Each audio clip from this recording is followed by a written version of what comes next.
Eu sou Darcy, engenheira agrônoma, terapeuta floral, pesquisadora de plantas na alimentação e na saúde. Aqui nós mostramos o detalhe da planta, as folhas são alternadas, uma vira para cá, outra vira para lá, uma vira para cá, outra vira para lá. A gente chama isso de folhas alternadas, né? Alternas na posição. Aqui nós temos os nós entre uma brotação e outra. Esses nós são os locais excelentes para a reprodução. A reprodução dessa planta é feita por estacas enraizadas em areia, depois você transporta para o vaso e para o solo. Aqui a gente vê a pilosidade da folha, embaixo mais avermelhada, em cima menos avermelhada, às vezes chega a ficar muito verde, um certo brilho, um pequeno pecíolo que prende a folha ao caule, um caule cilíndrico.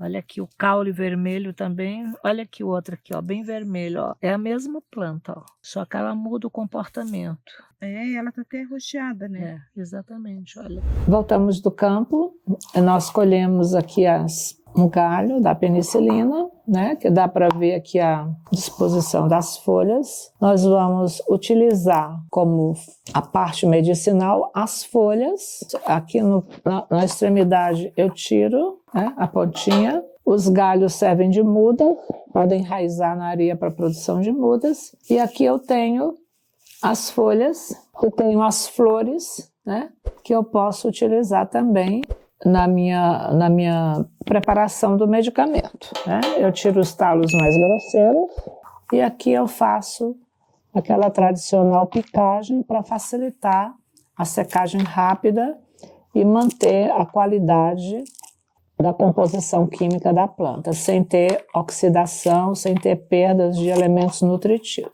E para a estufa, para secagem a temperatura ambiente. Então esse é o modelo clássico que eu tenho passado para uso caseiro, uso doméstico, né? Que você conserva, depois de desidratada a 8, 10% de umidade, a gente embala em sacos plásticos, guarda no escuro para evitar a influência da luz em cima do metabolismo da planta. Agora nós vamos falar sobre as propriedades medicinais dessa planta. É muita coisa para a gente falar sobre uma planta tão importante como a penicilina, que a gente considera um antibiótico 100%. Ela também contém outros princípios ativos, mas ela contém também bastante minerais e vitaminas que ajudam a compor um chá por infusão altamente benéfico para tumores. Como as propriedades da penicilina, nós podemos dizer que ela é digestiva, né, porque melhora todo o processo de hepatoproteção do fígado. Ela é diurética, quer dizer que ela vai atuar sobre os rins, também liberando as infecções que circulam e são eliminadas pelos rins, né? Ela também é uma depurativa, ou seja, ela vai matar as bactérias que estão na corrente sanguínea, então ela vai melhorar a qualidade do sangue e depurar.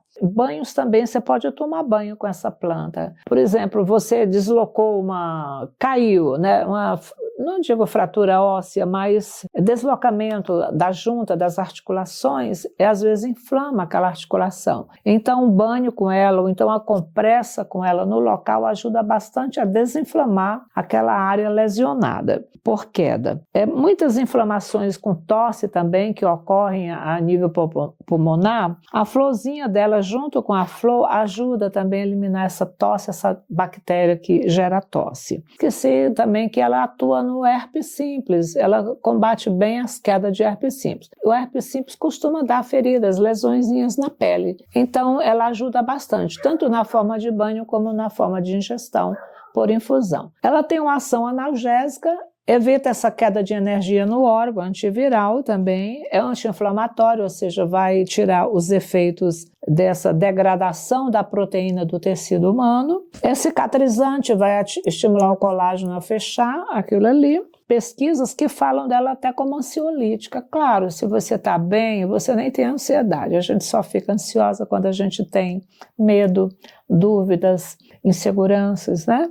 E para a gente ter segurança, a gente tem que ter algum conhecimento que nos respalde, a gente tem que ter uma âncora, né? Então, essa nossa planta que a gente está apresentando para vocês. Eu espero que vocês gostem. A penicilina, como uma planta da espécie Alternanthera brasiliana, tem várias variedades. Ela é considerada até uma planta ornamental. Em algumas regiões se cultiva para decorar jardins, né?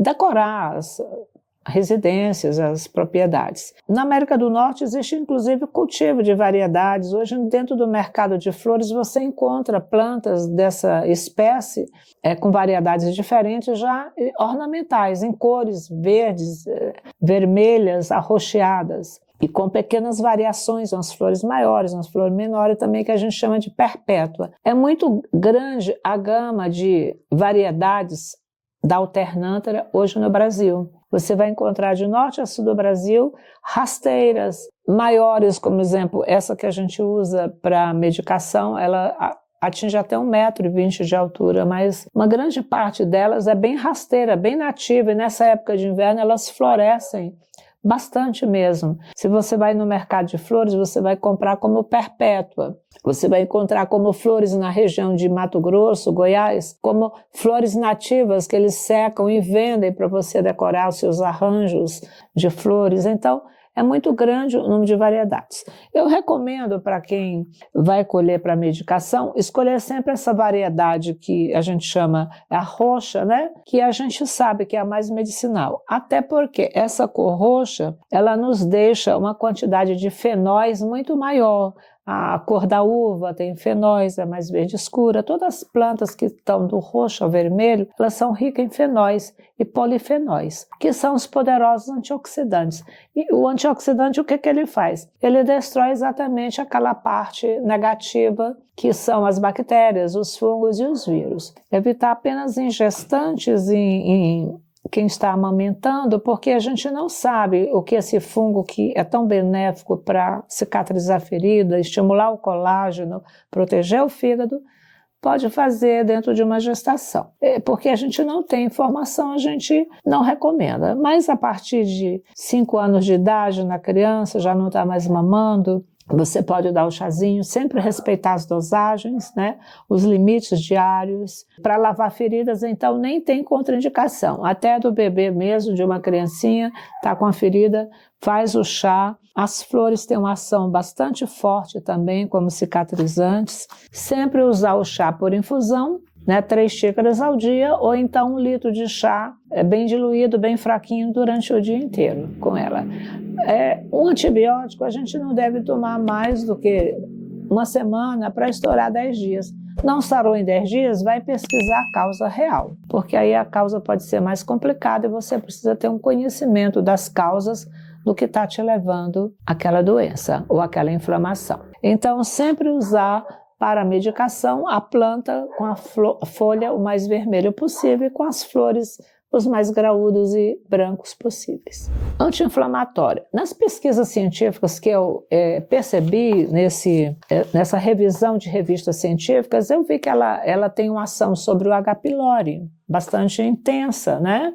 Vamos dizer, promissora, vamos dizer assim. Sobre pseudomonas, que são bactérias também bastante consideradas pesadas, como a H. pylori. Streptococcus aureus é a bactéria que mais ocorre dentro da biometria que eu faço de seres aqui, de pessoas. É raro uma pessoa não ter o Streptococcus aureus refugiado. Quer dizer, você tem um potencial dessa bactéria. Você só vai desenvolver no momento que cai a sua energia, cai a sua imunidade, porque você se desfez no momento de tensão, de nervosismo, aí vem a inflamação. Como justificaria uma criança inflamar tanta garganta até um ponto de uma amidalite inflamatória grave? É porque essa criança ela está ligada com a família, então ela vai absorvendo na sua alma, no seu inconsciente, os aspectos sombrios e vai acumulando aquilo nos seus tecidos, formatando esse tipo de bactérias, né? A ciência hoje praticamente traz a explicação e o ensinamento para tudo que ocorre na nossa vida. Eu creio que poucas pessoas têm esse acesso, então é de uma forma assim bastante simples, eu quero levar esses conhecimentos ao povo brasileiro, aquilo que eu aprendi e eu pesquisei muito, continuo pesquisando até hoje. Eu acho assim, a vida é maravilhosa, o conhecimento nos liberta. Então é muito bom que todo o povo pudesse ser livre pelos conhecimentos, né? Não livre pelo dinheiro, não livre pela força, mas livre pelo amor e pelo conhecimento, porque quem tem conhecimento praticamente tem um dom para distribuir isso, porque é o conhecimento que vem da sabedoria e da natureza. E quanto mais contato com a natureza, mais você adquire essas informações, esses conhecimentos que depois são respaldados pela matemática da estatística. Os antibióticos são muito usados para feridas e tumores, né? Tanto o tumor tópico como para tumores celulares também. Então, eu gostaria aqui de explicar um pouco para os ouvintes como é que se processa um tumor dentro de um tecido do corpo humano, né? Eu vou fazer não uma explicação técnica, científica, medicinal, mas uma explicação prática que pode fazer com que você evite também desenvolvimento e inflamações em tumores no seu corpo. Vamos olhar o aspecto prático da coisa. Se você receber um espetinho de um espinho e não tiver com sangue limpo ou ficar muito nervosa, aquilo ali vai inflamar, vai ficar um tecido, a gente chama, é uma inflamação, eleva a altura, ali enche de líquidos, que é o sistema linfático, tenta eliminar aquele espinho que é um intruso do seu corpo e fica vermelho, dolorido, e se você não cuidar e tiver inflamações, cria um poizinho ali na volta. O sistema imunológico, ele tende a atacar, então nossos leucócitos, as nossas plaquetas, a linfa que traz esses elementos, tenta expulsar o intruso. Quando o intruso é um espinho, é uma coisa que vem de fora, então você está vendo que é um espinho, você tira fora. Mas quando o intruso vem de dentro, como é o caso das feridas diabéticas, das feridas varicosas, o intruso não é o espinho que vem de fora, mas é um parasita, uma larva de parasita que vem dentro do seu corpo e se localiza na sua tireoide, se localiza no seu intestino, no seu rim, em qualquer órgão do corpo, dependendo do padrão mental que você projeta aquela situação que você está vivendo. Isso nos leva a ver que através do padrão mental, da sua consciência, da sua metafísica e do seu inconsciente, você cria a sua doença. Então, essas larvas, elas são autogeradas ou criadas pelos padrões criativos do nosso comportamento cultural, científico, religioso, familiar. São muitas as naturezas que a gente faz a criação. Como uma planta anti-inflamatória, ela não vai deixar que as sequelas de um diabetes causem as feridas nos seus pés, que as feridas abertas, varicosa nas pernas, por má circulação, por excesso de parasita no sangue, te levem a ficar com feridas por muito tempo de difícil cicatrização. Então, é uma planta cicatrizante, ela estimula o colágeno a fechar. Então, é uma planta que você pode tomar quando você observar que o seu corpo está inflamado, que ele tem um desgaste físico interno ou externo, você vai poder tomar porque ela não tem contraindicação, ela não vai te fazer mal. Então você pode lavar a ferida externa, vai ajudar o colágeno a fechar aquilo, e pode tomar também para eliminar o excesso de infecções que estão circulando através de bactérias e fungos no corpo. Esses trabalhos que tem com a penicilina, eles já estão publicados em revistas científicas aqui do Brasil, né? Eu fiz uma revisão em revistas científicas e achei maravilhosa essa planta, então eu resolvi trazer para a população. E é uma planta nativa que vegeta no Brasil inteiro. Eu espero que vocês gostem, compartilhem e que vocês possam buscar também informações que possam dividir com todos nós. Eu agradeço.